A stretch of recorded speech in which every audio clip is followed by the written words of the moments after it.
আজকে রান্না করব ছোলার ডাল আর কচু। ডালটা আমি সিদ্ধ করে নিয়েছি, বেশি সিদ্ধ না, একেবারে হালকা সিদ্ধ,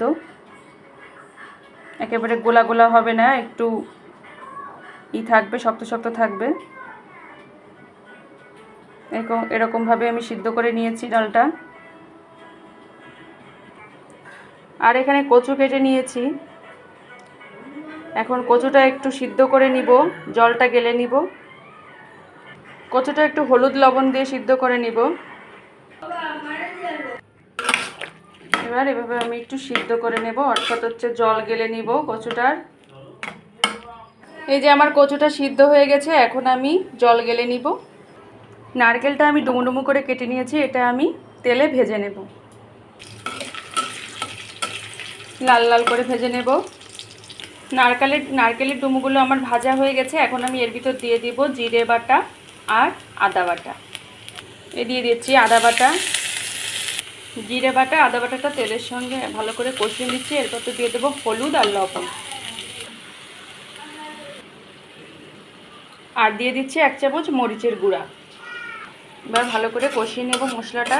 তারপরে আমি ডালটা এর ভিতরে দিয়ে দেব। এর ভিতরে একটু তেল দিয়ে দেব, সরিষার তেল। এবার ভালো করে কষিয়ে নেব। কষানো হয়ে গেছে, এখন দিয়ে দিলাম কচু। এবার দিয়ে দেব ডাল। এবার দিয়ে দিলাম জল।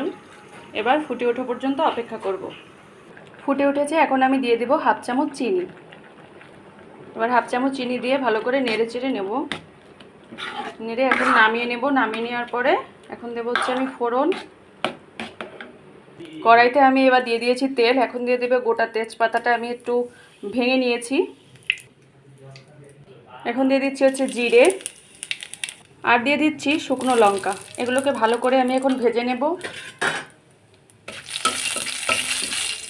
এর ভিতরে এখন দিয়ে দেব আমি নারকেল কুচি।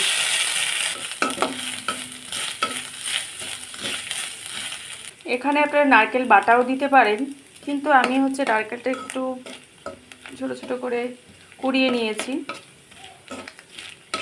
তাই একটু ভেজে এখন দিয়ে দেবো। এর ভিতরে আমি ডালটা এখন ঢেলে দিব। ভাজা হয়ে গেছে আমার, ঢেলে দিয়েছি আমি। এখন আমি এর ভিতরে দিয়ে দেবো হচ্ছে গরম মশলার গুঁড়োটা এখন আমি দিয়ে দেবো। ওটাকে আমি একটু তেল দিয়ে পেস্ট করে নিয়েছি, এখন দিয়ে দেবো। গরম মশলাটা বেটে এখন আমি এর ভিতরে দিয়ে দিয়েছি। এর ভিতরে দিয়ে দিয়েছি আমি সরিষার তেল মিক্সড করে, এখন আমি ঢেলে দিচ্ছি। এখন ফুটে উঠলে আমি এখন নামিয়ে নেব। গরম মশলাটা দিয়ে দেওয়ার পরে ঢেকে দিতে হয়, তাই আমি ঢেকে দিলাম। হয়ে গেছে আমার ছোলার ডালটা রান্না। এভাবে আপনারা রান্না করে দেখতে পারেন, হয়তো ভালো লাগবে।